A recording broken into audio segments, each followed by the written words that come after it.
너희가 방향을 돌려 여호와께서 내게 명령하신 대로 홍해 길로 광야에 들어가서 여러 날 동안 세일산을 두루 다녔더니 너희가 이 산을 두루 다닌 지 오래니 돌이켜 북으로 나아가라.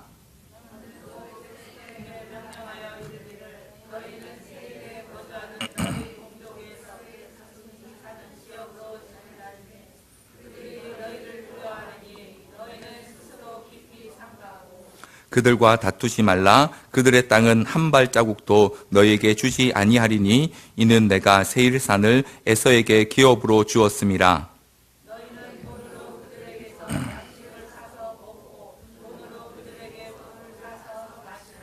내 하나님 여호와께서 내가 하는 모든 일에 내게 복을 주시고 내가 이 큰 광야에 두루 다님을 알고 내 하나님 여호와께서 이 40년 동안을 너와 함께 하셨으므로 내게 부족함이 없었느니라 하시기로.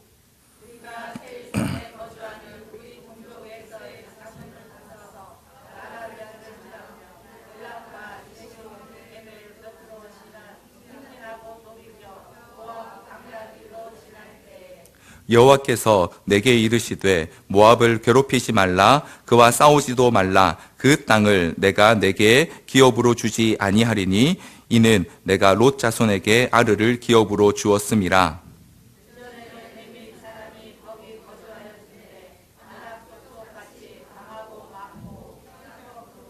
그들을 아낙 족속과 같이 르바임이라 불렀으나 모압 사람은 그들을 에밈이라 불렀으며. 함께 읽겠습니다. 호리 사람도 세일에 거주하였는데 에서의 자손이 그들을 멸하고 그 땅에 거주하였으니 이스라엘이 여호와께서 주신 기업의 땅에서 행한 것과 같았느니라. 아멘. 네. 2019년도를 시작한 게 정말 엊그제 같은데 벌써 한 달이 지나고 이제 구정 명절을 맞이하게 됐습니다. 여러분들 어떻게 이번 구정 명절 때 다들 좋은 계획들이 있으신지요? 네. 명절 기간 동안 지난 주일날 광고 나간 것처럼 이번 주일은 3부 예배는 진행되지 않고요. 1부, 2부 예배만 진행됩니다. 그리고 목사님께서는 이제 내일 돌아오실 예정입니다. 네. 너무 걱정하지 않으셔도 됩니다. 네. 네, 우리 함께 계속 신명기 말씀 같이 보고 있습니다.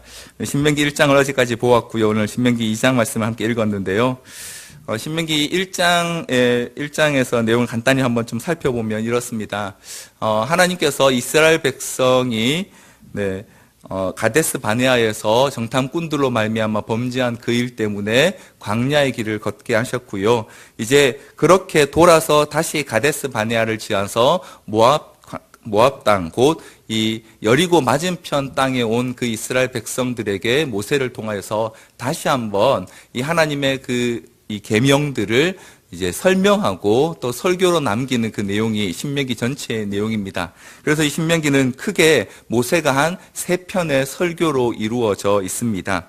그 중에서 1장 이제 중반부부터 시작해서 4장까지의 내용이 이 이스라엘 백성들이 처음 가데스 바네아로 오기까지부터 시작해서 광야로 가게 된 그 여러 과정들을 다시 한번 쭉 이렇게 되짚고 있습니다. 신명기를 계속 읽으신 분들은 또 기억하시겠지만 이 신명기의 말씀을 듣고 있는 대상은 이스라엘 다음 세대입니다. 즉 출애굽 당시 1세대가 아니고요. 출애굽할 때에 20세 이하의 어린 아이였거나 광야에서 태어난 세대들입니다. 다시 말하면 출애굽을 직접적으로 경험하지 못했거나 혹은 그 가데스 바네아의 사건을 직접적으로 잘 알지 못하던 그 세대들에게 지금 모세가 그때 어떤 일이 있었는지를 설명해 주고 있는 그 내용이 이 신명기 1장 중반부에서부터 4장까지의 내용입니다.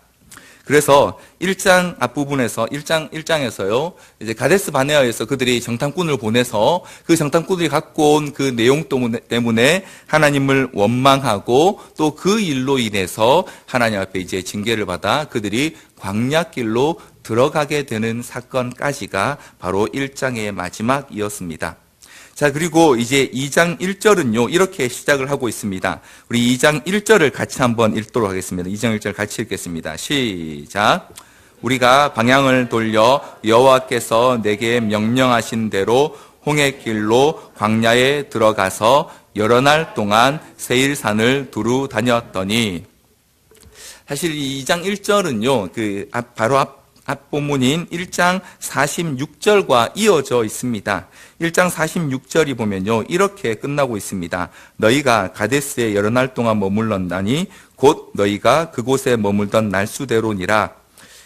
그곳에 머물던 날수대로 이렇게 여러 날 머물렀다라는 표현을 조금 더 명확하게 한번 보여드리면, 이 세번역 성경을 이 46절을 이렇게 번역합니다.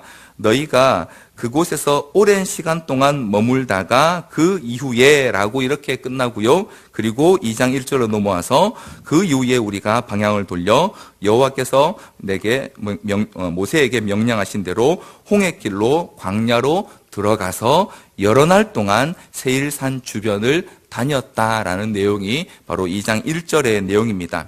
다시 말하면 여기에 여러 날은요, 단순히 며칠이 아니고요. 사실은 이스라엘 백성들이 광야에서 38년 동안 이제 다니다가 방황을 하다가 이제 다시 그들이 처음 출발했던 가데스 바네아로 돌아오기까지의 시간을 의미합니다.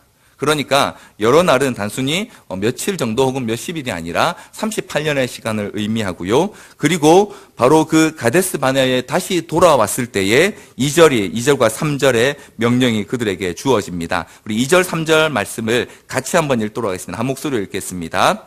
여호와께서 내게 말씀하여 이르시되 너희가 이 산을 두루 다닌 지 오래니 돌이켜 북으로 나아가라. 하나님께서 다시 가데스 바네아에 두 번째로 온 그 이스라엘 백성들에게 이제 너희가 오랫동안 이 광야를 방황했으니 다시 북으로 나아가서 이제 가나안 땅으로 다시 그 행로를 돌리도록 명령하신 사건이 오늘 1절부터 3절까지의 내용입니다. 앞서 다시 말씀드린 것처럼 이스라엘 백성이 지금 두 번째 다시 가데스 바네아라는 곳으로 왔습니다. 첫 번째 가데스 바네아에 왔을 때 38년 전에 거기에서 정탐꾼을 보내고 정탐꾼들이 돌아온 그 보고 때문에 그들이 하나님을 원망했습니다.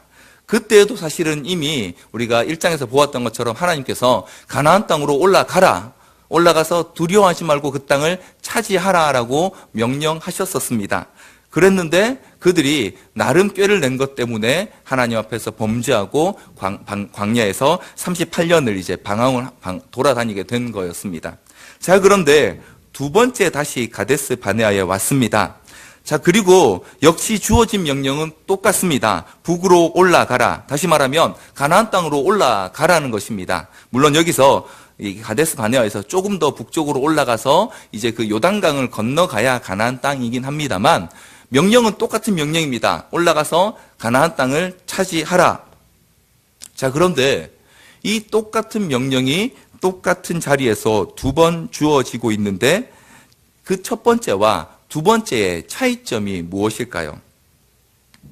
이스라엘 백성이 38년 광야를 보냈다라는 이 결정적인 차이가 있습니다. 자, 그러면 우리는 이런 기대를 가질 수 있습니다. 아, 이스라엘 백성이 38년 동안 광야를 이제 다니면서 실컷 고생을 좀 해봤으니까, 그리고 이제 그 가운데 그 1세대들이 거의 대부분 죽고 이제 얼마 남지 않은 상황이니까, 아, 이제는 좀 하나님 말씀에 잘 순종할 수 있는 그런 상황이 되었나 보다. 그래서 하나님께서 이제 다시 북쪽으로 올라가서 가나안 땅을 차지하라고 하셨나 보다라고 생각하는 것이 당연한 우리의 기대지요.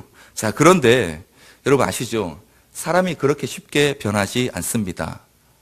38년이 지났지만 사실은 이스라엘 백성은 그렇게 변한 게 없습니다. 왜 그러냐면요, 민수기 20장 2절로 3절 말씀 우리 같이 한번 보겠습니다. 민수기 20장 2절 3절입니다. 20장 2절을 먼저 제가 읽겠습니다. 회중이 물이 없으므로 모세와 아론에게로 모여드니라. 3절 있습니다.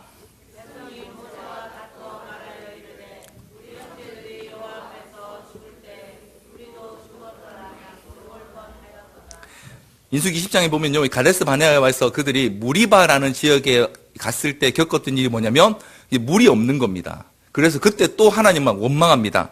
3절 보십시오. 우리가 옛날에 죽을 때 다 같이 죽었으면 더 좋았을 텐데 왜 여기까지 끌고 와서 우리를 이렇게 힘들게 하느냐라면서 원망을 합니다.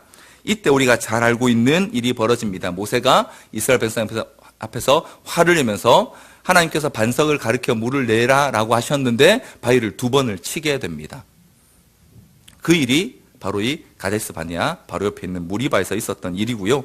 그리고 나서 조금 더 나아가서 또 한 가지 사건이 있습니다. 민수기 21장 4절부터 6절까지 말씀인데 같이 한번 보겠습니다. 민수기 21장 4절을 제가 먼저 읽겠습니다. 21장 4절입니다. 네.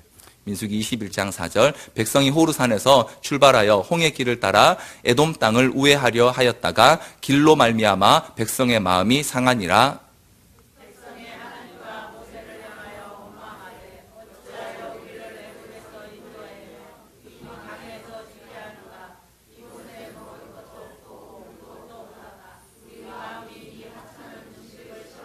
육 절 함께 읽겠습니다. 여호와께서 불뱀들을 백성 중에 보내어 백성을 물게 하심으로 이스라엘 백성 중에 죽은 자가 많은지라. 우리가 잘 알고 있는 불뱀 사건이 바로 이 가데스 바네아를 지나서 옆으로 길을 돌아가다가 일어난 사건입니다. 그리고 이어지는 민수기 25장 3절에 보면요. 또 우리가 얼마 전에 함께 보았던 말씀이기도 한데요. 민수기 25장 3절 같이 한번 읽겠습니다. 시작. 이스라엘이 바알 부올에게 가담한지라 여호와께서 이스라엘에게 진노하시니라. 그 옆에 있던 이방 민족들의 제사에 그들이 초대받아서 이방 여인들과 함께 이제 이런저런 일들을 하고 결혼하고 하는 문제 때문에 그들 가운데 연병이 도는 일이 있었고요. 이때 이제 비느하스가 하나님을 대신하여 분을 발해서 그 이제 고스비라는 그 가족을 그러니까 그 사람들을 죽이는 것을 통해서 연병이 그치는 일이 바로 이때 있었던 일입니다. 가데스 바네아를 지나서 가다가 일어난 사건들입니다. 별로 많이 달라진 게 없죠, 그죠? 그 전에 가데스 바네아에 1차로 왔었던 그 사람들과 지금 이 가데스 바네아를 2번째로 온 이 사람들의 반응이요, 크게 다르지 않습니다. 물 없으니까 죽었으면 좋았을 텐데 그렇게 불평하고요. 옆으로 좀 돌아가서 길이 험해지니까 왜 우리를 이렇게 힘든데 데리고 와서 다 이렇게 고생시키느냐 하면서 원망하고요. 그리고 조금만 옆에서 잘해주면 거기에 홀딱 넘어가서 다 그냥 전부 다 그 길로 끌려가 버리는 일들을 여전히 똑같이 하고 있습니다. 38년 광야를 지났는데 별로 달라진 게 없습니다. 그럼 광야는 왜 간 걸까요, 도대체? 아무 쓸모없이 그냥 지나간 시간들이었을까요?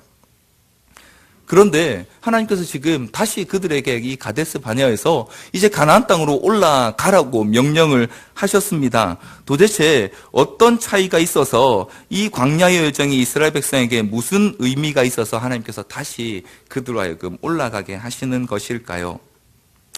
이걸 위해서 우리가 광야로 들어가게 된 그 과정들, 그리고 광야의 그 이스라엘 백성의 여정이 어떤 목적과 의미를 갖는지를 우리가 한번 좀 더 생각해 볼 필요가 있습니다.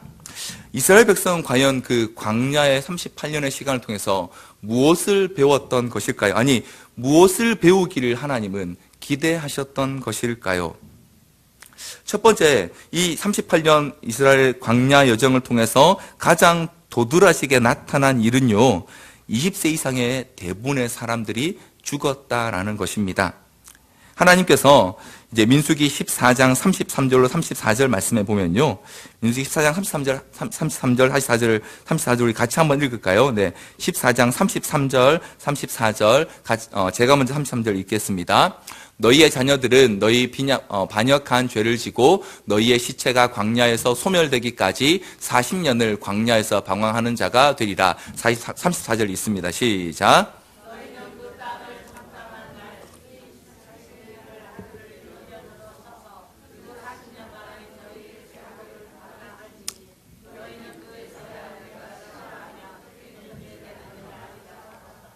하나님께서 이스라엘 백성이 처음 가데스 바네아에서 정탐꾼의 보고로 말미암아 마음이 상하고 하나님을 원망하는 일 때문에 다시 광야로 들여보내시면서 이렇게 말씀하셨습니다. 너희가 정탐한 날수만큼 너희가 광야에서 방황하게 될 건데 그렇게 하게 되는 이유가 34절 마지막에 나오는 것처럼 너희 죄악을 담당할지니 너희는 그제서야 내가 싫어하면 어떻게 되는지를 알게 될 것이다 라고 이렇게 말씀하셨습니다. 하셨습니다. 다시 말하면 그들이 첫 번째 가데스 바네아에 왔을 때에 행한 그 범죄, 하나님 명령에 불순종했을 뿐만 아니라 하나님 말씀을 신뢰하지 않고 오히려 반역하는 그 죄악을 그들이 담당케 하시기 위하여서 그들을 광야로 들여보내셨고요. 38년의 시간 동안 20세 이상의 모든 사람들, 여호수아와 갈렙을 제외한 대부분의 사람들이 그 땅에서 죽게 됩니다. 자, 그런데 여러분, 광야에서 이스라엘 백성이 죽게 되는 방법은 크게 두 가지가 있습니다. 첫 번째는요, 범죄하거나 하나님 반역해서 심판을 당해서 그 자리에서 바로 죽는 사건입니다. 앞서 우리가 봤던 그 사건에 나오는 것처럼 불뱀에 물려 죽거나 아니면 연병이 돌아서 전염병이 돌아서 죽거나 아니면 고라 무리들이 반역하는 그 사건 때처럼 땅이 갈라져서 그 자리에서 죽거나, 그렇지 않으면 또 한 가지 방법은요, 수명이 다해서 죽는 것밖에 없었습니다. 하나님께서 그들의 의복도 헤어지지 않게 하셨고요, 발도 부르트지 않게 하셨을 뿐만 아니라 그 외에 나머지 것들도 대부분 사실을 하나님이 보호해 주셨기 때문에요, 생각해보면 이스라엘 백성은요, 광야에서 생각보다 오래들 살았습니다. 여러분, 그 수명에 기대 수명이라는 게 있습니다. 혹시 들어보신 적 있습니까? 2017년도 통계청 발표에 따르면 우리나라 남녀 평균 기대 수명이 82.7세랍니다. 다시 말하면 한 그 정도까지는 살 것 같아요 라는 그런 기대가 있는데요. 근데 실제 수명은 물론 그것보다 좀 더 짧겠죠. 자, 그런데 1960년도에 우리나라 평균 수명이 몇 살쯤 됐을 것 같으십니까? 1960년대. 대부분이 다 모르시는 그런 시절이시죠. 우리 권사님, 우리 사모님, 큰 사모님 정도만 아실 것 같은 1960년도에 평균 수명이 52.4세였다고 합니다. 그때 당시에 기대 수명이 61세 정도였답니다. 그러니까 그때는 환갑이 굉장히 큰 잔치죠. 그때까지 이렇게 건강하게 계시는 게 놀라운 일이었으니까요. 자, 그런데 광야에서 이스라엘 백성들의 평균 기대 수명이 얼마였을 것 같습니까? 20세 이상 사람들이 최소 40년까지는 살 수 있는 거잖아요. 그죠? 그러면 적어도 하나님 앞에 징계를 받지 않으면 적어도 60살까지는, 아니 못해도 그 정도 조금 밑에까지는 살 수 있다라는 어림짐작의 계산을 해볼 수 있는 겁니다. 다시 말하면 여러분, 광야에서 이스라엘 백성이요, 생각보다 굉장히 오래 잘 살았습니다. 우리가 생각하는 것처럼 막 중간에 길 가다가 막 이렇게 막 더위에 쓰러져 죽고 막 이렇게 어디 뭐 모래 구덩이에 빠져 죽고 이런 일들이 아니고요. 사실은 하나님께서 광야로 들어가게 하셔서 그들이 그 40년 동안 20세 이상의 대부분의 성인들이 죽게 하셨지만 그 과정은 사실 대부분 그들의 수명의 연한이 차서 죽는 일들이 훨씬 많았고요. 그래서 이 가데스 바네아를 두 번째 지나서 조금 있다가 도착하게 된 호르산에서 아론이 죽게 되고요. 모세의 형이었던 아론이 죽고요. 그리고 모세가 이 신명기를 전달하고 난 얼마 후에 죽습니다. 이렇게 생각해 보면 그들이 광야 38년을 광야에서 방황한 게 정말 징계일까요? 그게 징계가 맞는 걸까요? 또 한 가지 한번 생각해 보겠습니다. 광야의 환경을 한번 여러분, 사실 우리는 가본 적이 없기 때문에 잘 모릅니다. 그런데 갔다 오신 분이 그렇게 말씀하시더라고요. 정말 10분만 걸어도 불평과 원망이 나올 수밖에 없는 길이 광야라고요. 네. 왜냐하면 바람이 너무 많이 불어서 낮에도 춥답니다. 그리고 바람이 너무 세서 제대로 고개를 들기도 힘든 곳이었다라고 그렇게 말씀을 하시는 걸 제가 그래서 본 적이 있습니다. 그것뿐만 아니라 우리가 잘 알고 있는 것처럼 광야는 그죠? 일단 먹을 게 없습니다. 물도 구하기 쉽지 않습니다. 그래서 이 두 가지 때문에 자주 원망을 했었죠. 자, 그런데 이스라엘 백성이 40년 광야 동안 한 번이라도 먹을 걸 구하기 위해서 씨앗을 뿌리고 경작을 한 일이 있었습니까? 아닙니다. 그럼 이스라엘 백성은 뭐 먹고 살았습니까? 광야에서? 하나님이 주시는 만나를 먹고 살았고요. 물은 어떻게 구했습니까? 네. 엘림이라는 그런 호수가 있는 곳에 가거나 전혀 없는 곳에는 어떻게 했습니까? 하나님께서 네, 바위에서 물을 내서 그들을 먹이셨습니다. 한 번도 그들이 굶거나 물 때문에 지독한 어려움을 당한 적은 없습니다. 하나님께서 다 채워주셨고요. 그리고 그 광야와 사막이요, 그 하루 일평균 기온차가 40도 이상 난다고 합니다. 낮에는 40도, 50도 올라가다가 밤 되면 10도 이하로 뚝 떨어져서 영상 5도, 10도 그런데 얼어 죽는답니다. 기온차가 너무 커서. 그 정도로 이 가혹한 환경이 광야인데요. 하나님께서 그런 이스라엘 백성을 위해 준비하신 게 있었죠. 여러분 혹시 기억하십니까? 낮에는 구름 기둥, 밤에는 불 기둥. 그 사막에서는 그늘만 있어도 평균 온도가 10도쯤 차이가 난다고 합니다. 그늘이 있으면 10도쯤 떨어지고요. 없으면 10도쯤 높은 그런 곳이라고 합니다. 하나님께서 이렇게 섬세하게 이스라엘 백성들을 먹이시고 또 입히시고 보호하신 곳이 광야였습니다.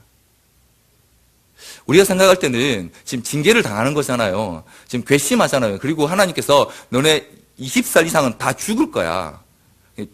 어떻게 보면 이제 다 죽이기 위해서 데려 들어가신 길인데, 사실은요, 그때 당시에 어떤 민족보다 기대 수명도 길었고요. 그리고 흔히 하는 말로 이스라엘 백성은 놀고 먹었죠. 하는 일은 걷는 거, 그리고 하나님께서 멈추라 하시면 멈추고, 그리고 밥 주면 밥 먹고, 그리고 자고 일어나서 또 구름이 떠올 때까지 기다렸다가 하나님 가라고 하시면 가고. 할만할 것 같지 않습니까, 여러분? 분명히 광야 38년은 이스라엘 백성에게 징계와 연단의 과정이었습니다. 그런데 하나님께서는 그 과정을 통해 그들을 죽이시거나 멸하시거나 혹은 벌하시는 데 목적을 두지 않으시고요.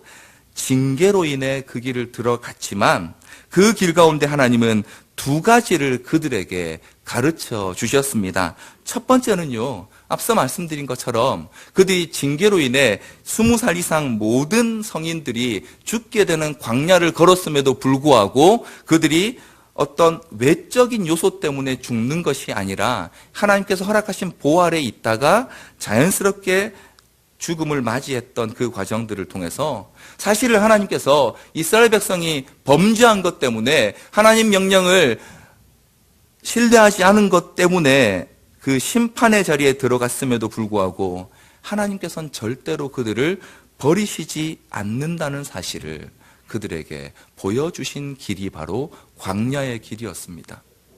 그래서 그들을 한꺼번에 몰살시키신 게 아니고요.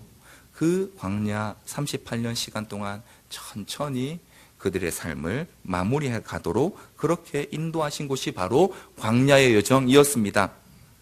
하나님께서는 그들이 비록 범죄했지만 그들이 하나님의 의도를 전혀 이해하지 못하고 자기 마음대로 행하고자 했음에도 불구하고, 아니 지금도 38년을 돌고 온 지금 그 순간에도 여전히 그런 모습을 갖고 있음에도 불구하고 하나님은 그들을 택한 백성으로 여전히 여기고 계신다는 사실을 이 광야의 38년을 통해서 분명하게 보여주셨던 것입니다. 두 번째로 하나님께서는 그들에게 그 광야의 환경을 통해서요, 하나님 한 분만으로도 충분하다는 사실을 보여주셨습니다. 여러분 한번 생각해 보십시오. 가데스 바네아에서 처음 그들이 가나안 땅으로 올라가지 않았던 이유가 무엇입니까? 그 땅이 너무 좋은데, 과일도 무성하고 너무 정말 젖과 꿀이 흐르는 땅이 맞는데 그 땅의 백성들이 너무 장대하고 성읍이 너무 커서 도저히 우리가 이길 것 같지 않아서 하나님을 원망했습니다. 차라리 이럴 바엔 애굽으로 돌아가자라고 그렇게 했었습니다. 그런데 그들이 한 가지를 잊어버렸던 것입니다. 애굽에서 그들을 이끌어내신 하나님, 또 그 광야의 길을 인도해 주신 그 하나님이 어떤 분이신지 그들이 완전히 까맣게 잊어버렸던 것입니다. 그래서 그 광야의 38년 동안 하나님께서는 그 이스라엘 백성들에게 광야가 아무리 척박해도 먹을 것이 없고 물을 구하기가 힘들어도 아무리 그 환경이 황량하고 가혹해도 하나님만 계시면 괜찮다라는 사실을 이 이스라엘 백성들이 38년 동안 경험하고 또 경험하게 하신 길이 바로 광야의 길이었습니다. 정리해 보면요, 하나님께서는 광야의 그 40년의 여정을요, 첫 번째로는 물론 징계의 도구로 사용하셨습니다. 그런데 그냥 징계가 아니고요, 마치 그 사랑하는 아들을 아비가 징계하는 것과 같은 징계로 사용하셨습니다. 그래서 히브리서 12장 7절 말씀은 우리에게 이렇게 말씀해 주고 있습니다. 히브리서 12장 7절 말씀 우리 같이 한번 읽겠습니다. 시작. 너희가 참음은 징계를 받기 위함이라 하나님이 아들과 같이 너희를 대우하시나니 어찌 아버지가 징계하지 않는 아들이 있으리요. 우리가 참는 것, 징계를 받을 때에 참는 이유가 뭐냐면요, 우리가 바로 하나님의 자녀고요, 하나님 우리를 사랑하시는 아버지이시기 때문에 우리를 징계하시는 그 일 때문에 징계를 받는 그때에도 참아야 한다라고, 인내해야 한다라고 말씀하고 있습니다. 하나님께서 이스라엘 백성들을 가나안 땅, 광야로 보내신 건 분명히 징계가 맞습니다. 그런데 버리기 위한 징계가 아니고요, 절대 포기할 수 없는 관계란 사실을 보여주기 위한 징계였던 것입니다. 두 번째로는 하나님께서는 이스라엘 백성을 그 광야 가운데 훈련시키기 위해서 보내셨습니다. 하나님만 있으면 된다는 걸요. 하나님이 계시면 그 앞에 있는 자연 환경이 혹은 대적이 어떤 존재라도 반드시 하나님께서 그들로 하여금 감당하게 하시고 이기게 하실 것이란 그 사실을 깨닫게 하시기 위하여 그 훈련의 과정으로 그들을 광야로 보내셨던 것입니다.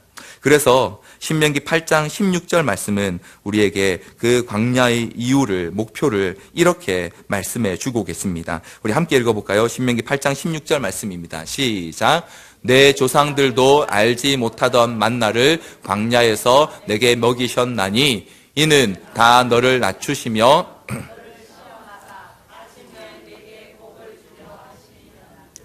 너를 시험하사 마침내 내게 복을 주시기 위하여 광야의 길을 걷게 하셨다라고 이렇게 말씀하고 있습니다. 여기서 시험은 영어로 테스트입니다. 무슨 뜻입니까? 통과하게 하시기 위해서 주는 시련인 것입니다. 넘어지게 하기 위하여, 통과하지 못하게 하기 위하여, 혹은 그것 때문에 실패하도록 주시는 것이 아니고요, 요렇게 해서 요렇게 하면 할 수 있어 라는 것들을 경험하게 하시기 위하여 주시는 그 과정이 바로 여기서 말하는 시험인 것입니다. 그리고 그것을 통과했을 때에 그들에게 하나님께서 약속하신 복, 이스라엘 백성에겐 1차적으로 가나안 땅, 주를 따르는 우리들에게는 하나님이 약속하신 그 최후의 승리를 얻게 하시기 위하여 오늘도 하나님께서는 저와 여러분을 때로는 광야의 길로, 때로는 사막과 같은 길로 걷게 하신다는 것입니다. 자, 이런 하나님의 목표와 계획이 있었다는 사실을 좀 우리가 먼저 기억하고 그 다음 이어지는 4절부터 12절 말씀을 읽어볼 때에 하나님께서 왜 이 말씀을 하고 계시는지 조금 더 잘 이해할 수 있습니다. 다시 한번 정리하자면 하나님께서는 광야를 통해 이스라엘 백성들을 훈련하셨습니다. 연단하셨습니다. 징계도 하셨지만 그 징계가 망하기 위한 징계가 아니라 그들을 절대 포기하지 않으신다는 그 사실을 깨닫게 하시는 징계였고요. 그리고 그것을 통해서 그들이 마침내 하나님이 약속하신 그 자리까지 가도록 하시기 위하여 38년이라는 시간을 하나님께서도 인내하고 기다리고 계셨습니다.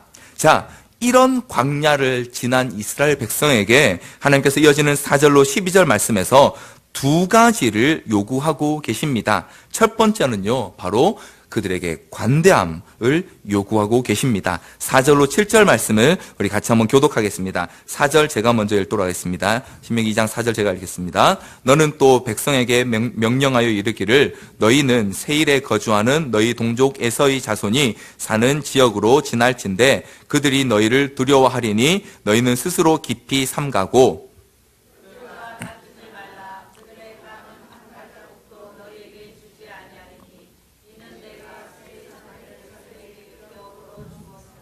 너희는 돈으로 그들에게서 양식을 사서 먹고 돈으로 그들에게서 물을 사서 마시라. 7절 함께 읽겠습니다.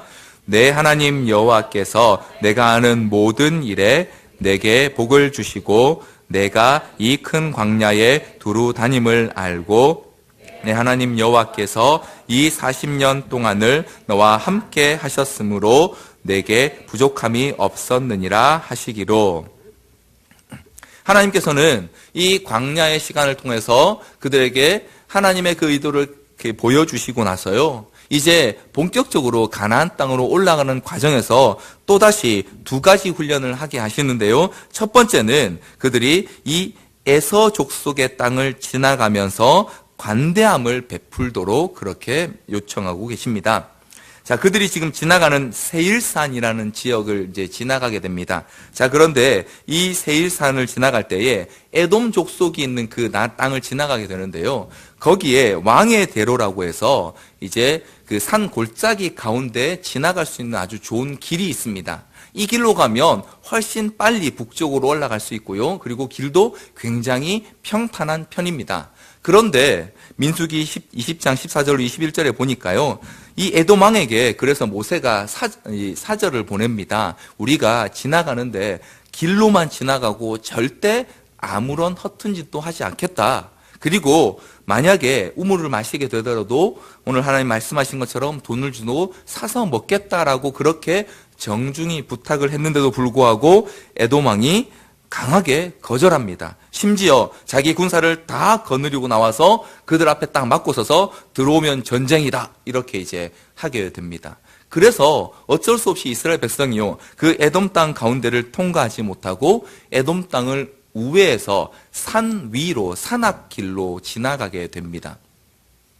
그 가운데 이스라엘 백성들이 앞서 우리가 봤던 민수기 20장에 나오는 것처럼 길로 인해서 마음이 상하고 원망하는 일들이 벌어지게 됩니다.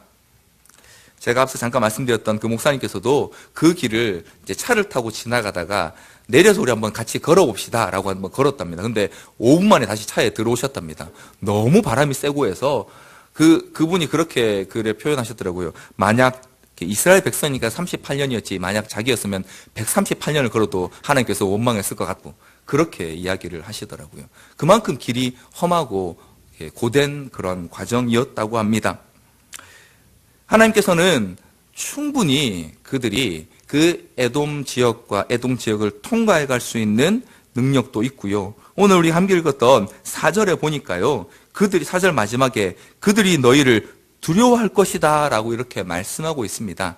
왜냐하면 이스라엘 백성이 그 애굽 땅에서 나오면서 했던 일들, 그리고 그들이 광야를 돌아다니면서 그들을 괴롭혔던 이방 민족에게 했던 일들을 그 에돔 지역 사람들 그리고 그 옆에 있던 모압 족속들도 다 들었습니다. 그래서 심지어 그 모든 소식이 우리가 잘 알고 있는 것처럼 가나안 땅의 첫 성이었던 여리고 사람들에게까지도 들려서 그들의 마음이 물처럼 녹게 되는 그런 일들이 있었습니다.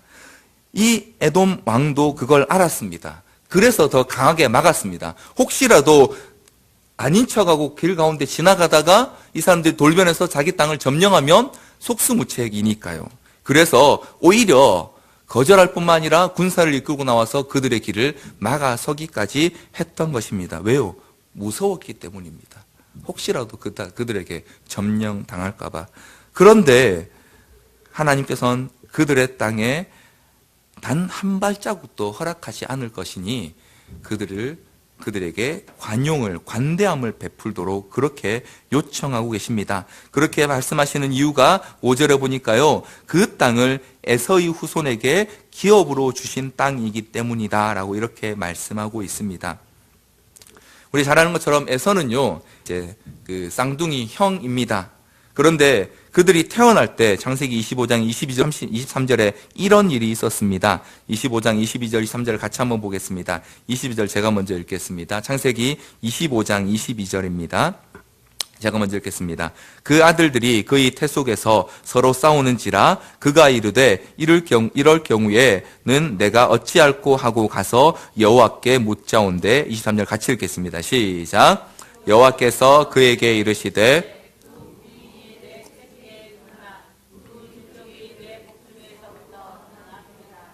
이 족속이 저 족속보다 강하겠고 큰 자가 어린 자를 섬기리라 하셨더라. 하나님께서 이 야곱과 에서 쌍둥이가 태에서 태어날 때부터 두 국민이 있는데 큰 자가 작은 자를 섬기게 될 것이다 라고 그렇게 미리 말씀하셨습니다. 다시 말하면 이스라엘 백성이 그 에돔 족속이 자기들을 방해한다고 해서 함부로 멸하거나 그들을 점령할 수 없도록 이미 정해 놓으셨고요. 그리고 그들이 차지한 땅을 마치 하나님께서 그들에게 주신 땅, 기업처럼 그렇게 여기시겠다라고 해서 그들에게 그 관대함을 베풀고 그들의 땅을 침범하지 못하도록 그렇게 말씀하고 계십니다. 여러분, 여기서 우리는 관대함, 이걸 성경에서는 주로 관용이라고 표현을 하고 있습니다. 이 관용의 정의를 새롭게 한번 내려볼 필요가 있습니다. 보통 우리는 관용이나 관대함은요, 좀 더 큰 사람이, 아니면 힘이 센 사람이, 가진 게 많은 사람이, 혹은 능력이 많은 사람이 그렇지 않은 사람에게 베풀어지는 아량 정도로 여기기 쉽습니다. 내가 가진 게 많이 있고 내가 너보다 좀 나으니까 내가 한번 봐준다. 그래, 너 까불어 봐야 뭐 네가 무서워서 그런 거 내가 아니까 내가 이번에 그냥 지나가 줄게. 근데 다음에 그럼 너 가만 안 둬? 그게 보통 관용이나 관대함이라고 생각합니다. 그런데 오늘 본문에 하나님께서는요, 관용은 그런 게 아니라고 말씀합니다. 관용은 어떤 게 관용이냐면요, 하나님께서 허락하신 일이기 때문에 나도 인정하는 게 관용이라는 겁니다.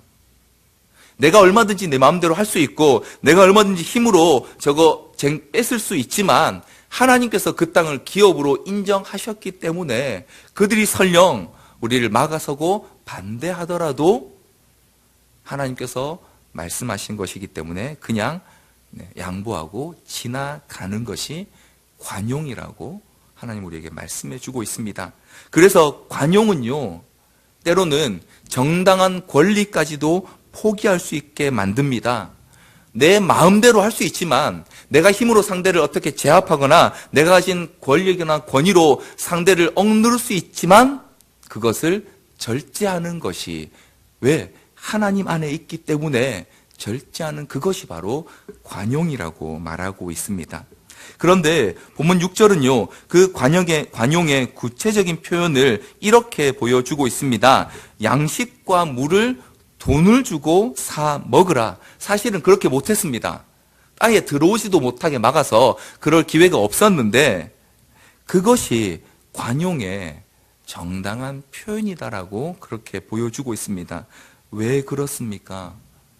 다른 사람의 노동이나 혹은 다른 사람의 어떤 물건에 대해서 정당한 대가를 지불하기 위해서는요, 나의 권리를 포기하는 일이 전제되기 때문입니다. 여러분, 한동안 요즘도 그렇습니다만 갑질이란 단어가 매일매일 뉴스며 인터넷 기사며 여기저기 많이 올라왔습니다. 생각해 보십시오. 갑질이 왜 일어납니까?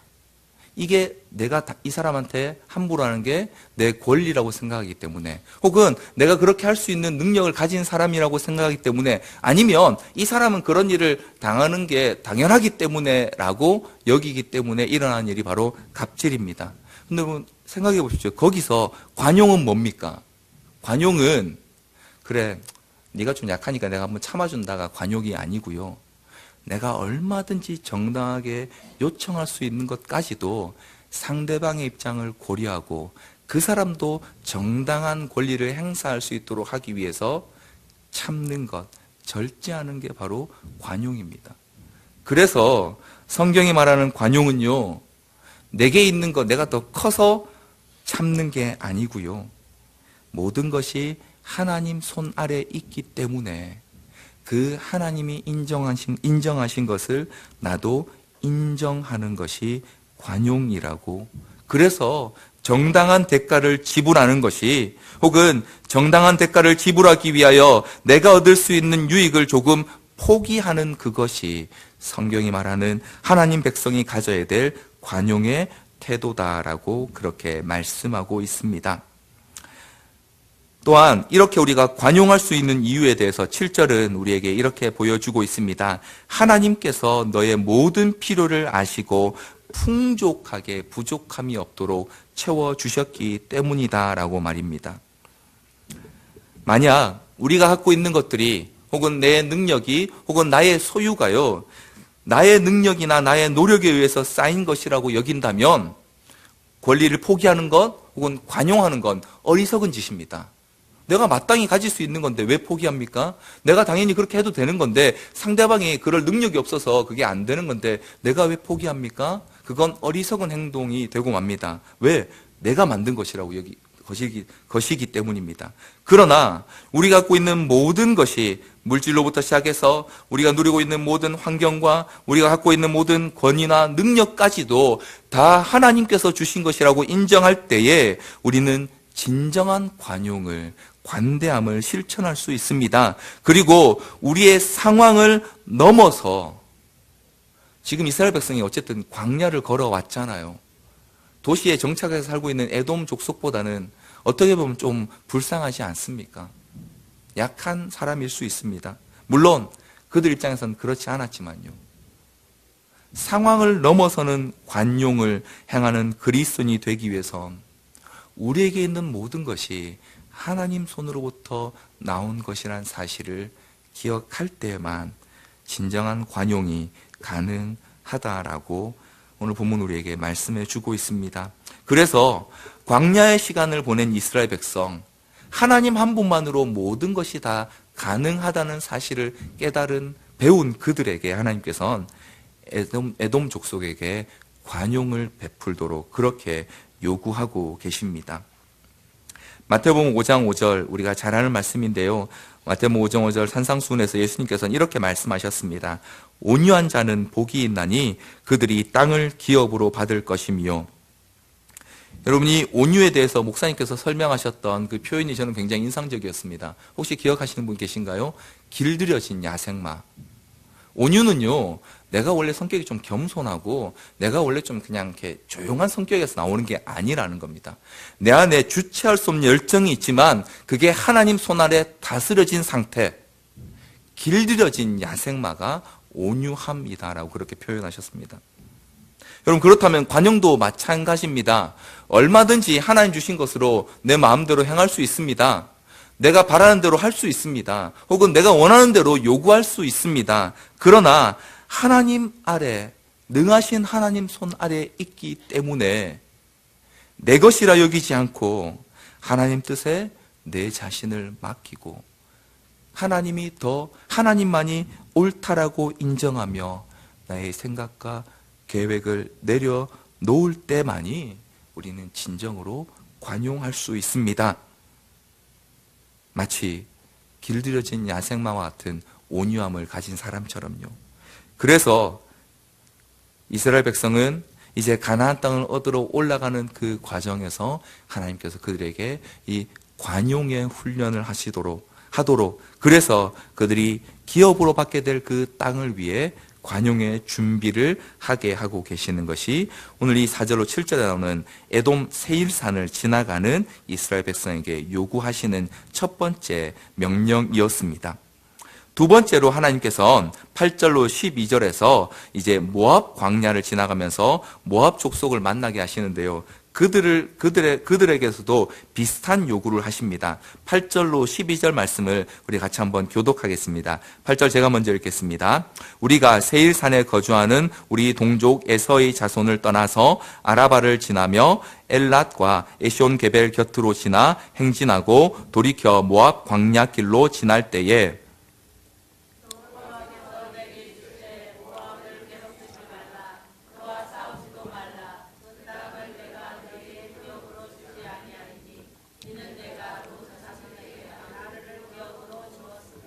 이전에는 에밈 사람이 거기 거주하였는데 아낙 족속같이 강하고 많고 키가 크므로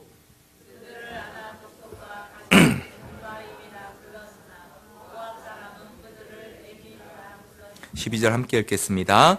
호리 사람도 세일에 거주하였는데 에서의 자손이 그들을 멸하고 그 땅에 거주하였으니 이스라엘이 여호와께서 주신 기업의 땅에서 행한 것과 같았느니라. 아멘. 이제 이 세일산 지역을 통과하지 못한 것 때문에 세일산 산 위로 이제 이스라엘 백성이 돌아서 올라가다가 모압 족속의 경계를 지나가게 됩니다. 그런데 거기서도 똑같이 이전에 했던 것과 비슷한 요구를 하나님께서 그들에게 명령하고 계십니다. 그 땅 역시 이 모압 족속은요, 우리가 이렇게 성경에 나오는 것처럼 아브라함의 조카 롯의 첫째 딸이 낳은 아들입니다. 그런데 이 모압이란 이름이 조금 불명예스러운 이름입니다. 아버지의 아들이라는 뜻입니다. 왜 그런지 아시죠? 이 롯의 두 딸들이 롯과 함께 소돔성에서 탈출하고 난 이후에 그 아버지를 취하게 하고서 얻게 된 아들이 바로 첫째가 모압이었고요. 둘째가 베남미였습니다. 이들이 각각 모압 족속과 암몬 족속의 조상이 됩니다. 자, 그런데 바로 그 모압 땅이 바로 아브라함의 조카 롯의 아들이라고 할 수 있는 그 자손들의 땅이었습니다. 그래서 하나님께서는 그들 또한 너희의 친족이기 때문에 그 땅을 침범하지 말라라고 하시면서 동일하게 9절에 보니까요, 그 땅을 내가 내게 기업으로 주지 아니하였고 롯 자손에게 기업으로 주었다라고 그렇게 말씀하고 있습니다. 이스라엘 백성이 지금 가나안 땅을 얻으러 가기까지의 그 시발점은 사실 바로 복의 근원이라 하셨던 아브라함에게서부터 있습니다. 하나님께서 아브라함에게 그 가나안 땅을 너와 내 후손에게 주겠다라고 하신 그 약속에서부터 시작되어 이제 그들이 다시 이 가나안 땅으로 돌아오고 있는데요. 그런데 그 복의 근원이었던 아브라함의 일족으로서 그들의 아브라함의 조카 혹은 아브라함의 이제 그 후손이라고 할 수 있는 에서와 또 그 롯의 자녀인 암몬 족속에게 준 그 땅들도 비록 그들이 직접 차지한 땅입니다. 사실 하나님께서 한 번도 이 에서에게 혹은 모압에게 이 땅을 너에게 주겠다라고 말씀하신 적이 없어요. 그런데 하나님께서 그들이 차지한 땅을 마치 하나님께서 그들에게 주신 땅처럼 그들의 소유로 인정해주고 계신다라는 그 표현이 바로 그들에게 기업으로 주었다라는 표현입니다. 마찬가지로 하나님께서 그들을 위한 터전으로 주신 땅, 이 아브라함 때문에, 복의 근원된 아브라함 때문에 그 후손들에게 혹은 그 친족들에게 주신 그것들을 하나님께서 인정해주고 계시기 때문에 그들의 땅을 침범하지 않도록 그렇게 명령하고 계시는 것입니다.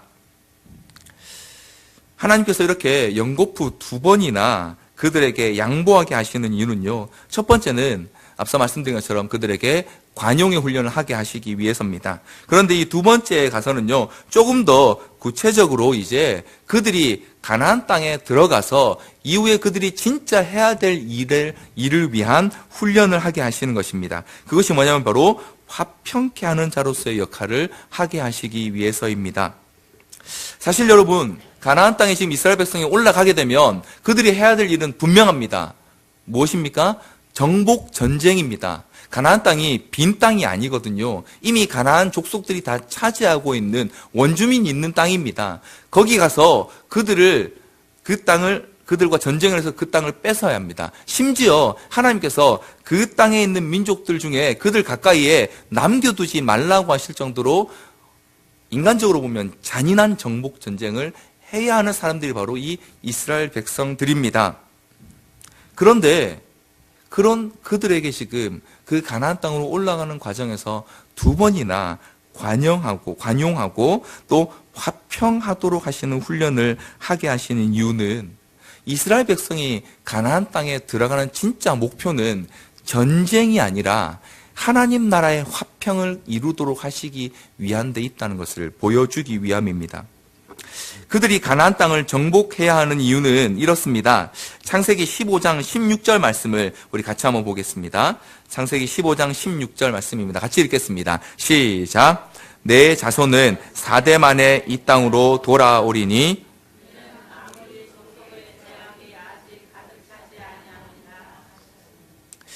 이스라엘 백성에게 아브라함에게 하나님께서 가나안 땅을 약속해 주시면서 그에게 주셨던 말씀이 이렇습니다. 내 자손이 4대 만에 이 땅으로 돌아올 것인데 그렇게 시간이 걸리는 이유가 뭐냐?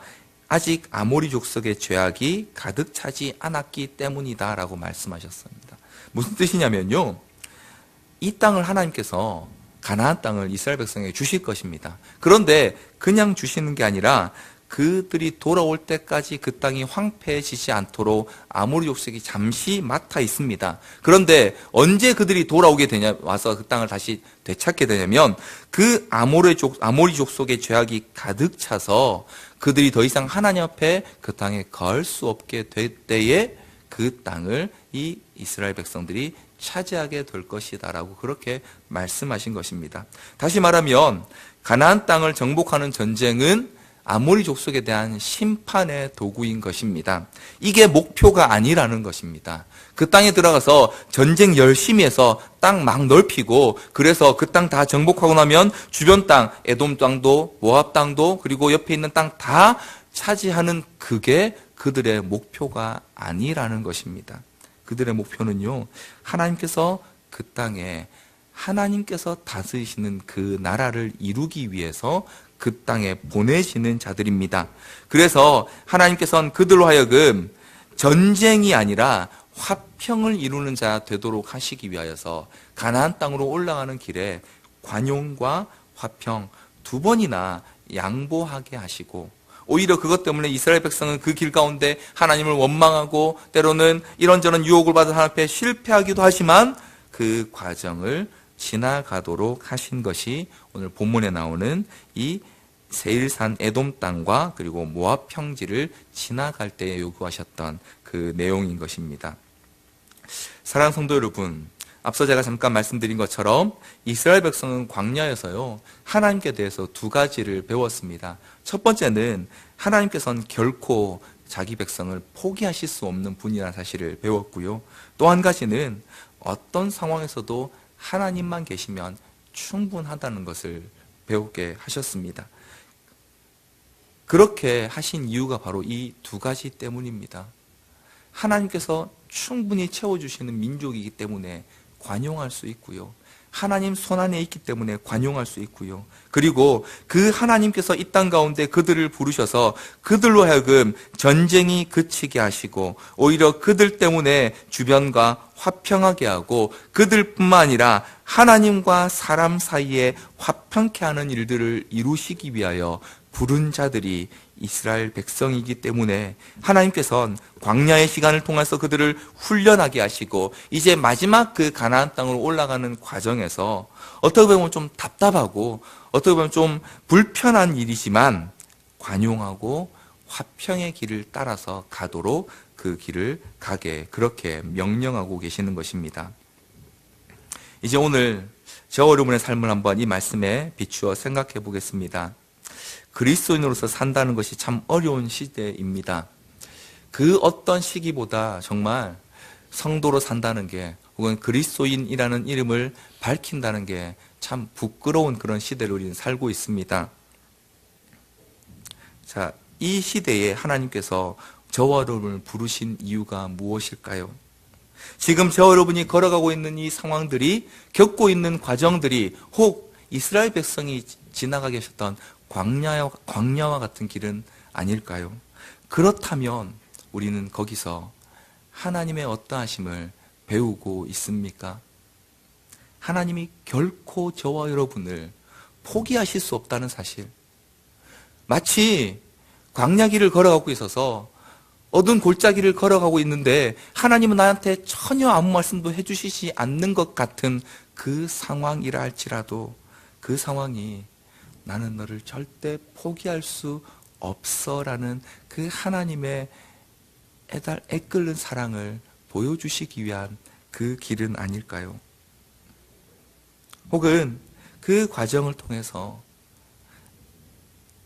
아골골짝 같은 그런 뼈밖에 없는 그런 어두운 골짜기를 지나가더라도 혹은 내가 상상했던 것보다 더 큰 시련 때문에 감당할 수 없을 것 같은 그 자리라 할지라도 하나님만 계시면 충분하다는 그 고백을 하나님 앞에 드리도록 하시기 위하여 우리를 그 길로 이끌고 계시는 것은 아닐까요?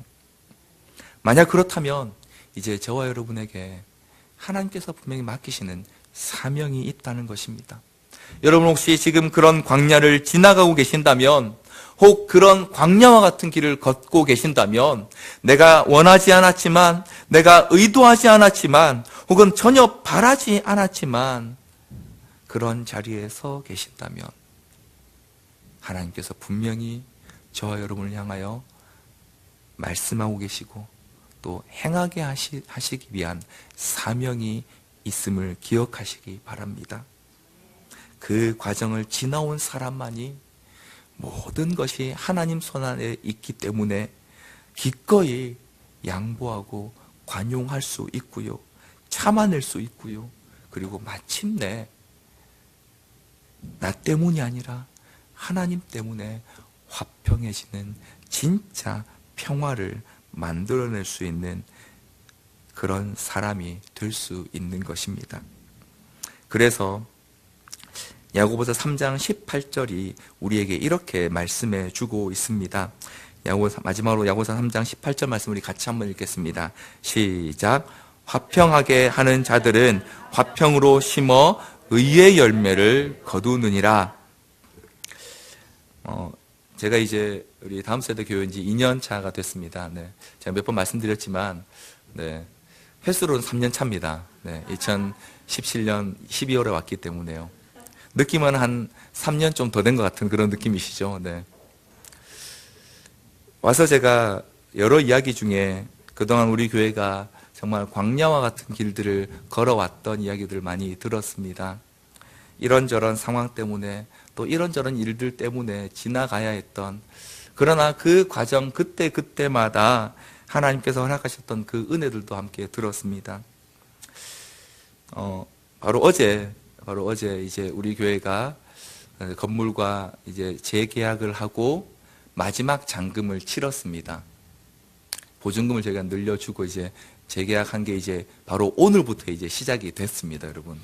네, 좀 새 건물 같아 보이시지 않습니까? 네. 근데 여러분, 어제까지 저희가 딱 잔금을 치르고요, 우리 재정부에서 오시던 통장에 얼마 남았을 것 같으세요? 맨 처음에 20만 원 남았다고 하시더라고요. 사실 저는 처음에 그 얘기 듣고 좀 많이 걱정을 했습니다. 당장 다음 주에 제가 지금 청구해야 될 영수증만 해도 20만 원이 넘거든요. 어떡하지? 못 받는 건가? 이러면서. 근데 목사님이 그렇게 말씀하시더라고요. 처음 여기 올 때 이 공사하고 뭐 인테리어하고 다 하고 나서 굉장히 큰 공사여서 걱정을 많이 했었는데, 그 공사를 다 하고 나서 놀랍게도 통장에 17만 원 잔고가 있었다고, 너무 큰 은혜였다고 그런 말씀을 하시면서 마치 그때가 생각나네요 라고 하시는 말씀을 들었는데요, 제가 정말 머리를 한 대 빵 맞은 것 같았습니다. 그렇구나, 20만 원 밖에 안 남은 게 아니라 20만 원이 남았네? 그동안 사랑하는 성도님들께서 지나오신 그 길들이 우리가 전혀 원하지도 않았고 또 예상치도 못했던 광야와 같은 길이었다면요, 오늘 이 말씀처럼 하나님께서 저와 여러분에게 또 우리 다음 세대 교회가 감당하도록 남겨놓으신 사명이 있는 줄 믿습니다.